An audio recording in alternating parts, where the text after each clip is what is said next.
about how can you enable light mode on your app. So you just follow these ways, then it's going to work with you. So all you have to do, so you just go down here, you click here in this sign down here.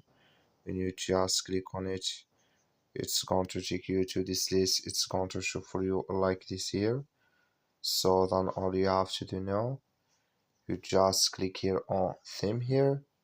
So when you just click on it here, then it's going to take you to this list. It's going to show for you like this here.